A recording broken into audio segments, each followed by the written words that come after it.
box.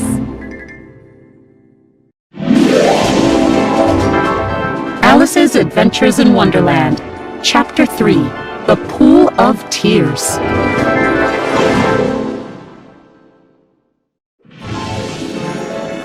Things are getting stranger by the minute, Alice said as she kept growing. When she looked down, her feet were almost out of sight. Goodbye, feet, Alice said. I wonder who will put on your shoes and socks. I will be much too far away to help you. Then she began to worry. What if her feet wouldn't walk where she wanted to go? You must be nice to them. I'll give them a new pair of boots every Christmas. But it will seem strange to send presents to my own feet. Oh dear, I am talking nonsense. Just then her head hit the whole ceiling. Alice kept growing. She was more than 9 feet tall, but she wasn't upset. Now she was big enough to reach the gold key on the glass table. Alice picked up the key and hurried to the garden door.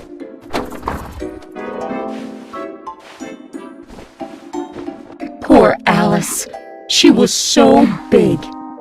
If she lay on her side, she could look into the garden with one eye.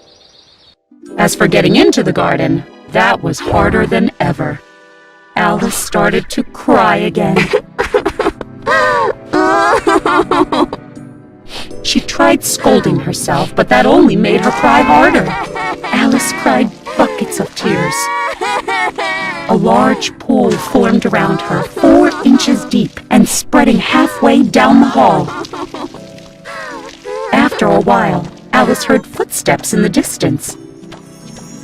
She quickly wiped her eyes so she could see who was coming. It was the White Rabbit, wearing a jacket and carrying white gloves and a fan. He trotted through the dark hall muttering to himself. The Duchess, she'll be very angry if I've kept her waiting. Alice was feeling very desperate by now. She was willing to ask for help from anyone, even a talking rabbit.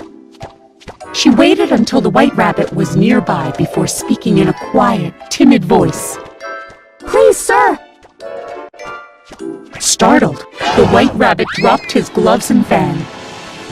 He ran as fast as he could into the darkness. Alice picked up the rabbit's things. She began to fan herself because the hall was very hot. How strange everything is today, Alice said. Yesterday, everything was normal. I wonder if I somehow changed overnight. I almost think I did feel a little different this morning. Alice continued to fan herself. Maybe I've changed into another person. She thought about all her friends. She hadn't been changed into any of them. Alice burst into tears again. I wish Charlotte would look down this rabbit hole and call my name. I'm so tired of being here all alone. As she said this, she looked down. She saw that she'd put on one of the White Rabbit's gloves. How can his glove fit me? I must be shrinking again. Alice ran back to the table and stood next to it for comparison. She decided that she was about 2 feet high. And she was continuing to shrink. It must be the fan, Alice said. She dropped it to save herself from completely disappearing. That was a narrow escape. And now for the garden. Alice ran back to the garden door. But it was locked again, and she didn't have the key. She searched the hall and found the key on the glass table. How did the key get here? Alice looked up at it in despair. Things are worse than ever because I've never been this small before. Just as she said this, her foot slipped. Whoa! Alice fell up to her chin in salt water.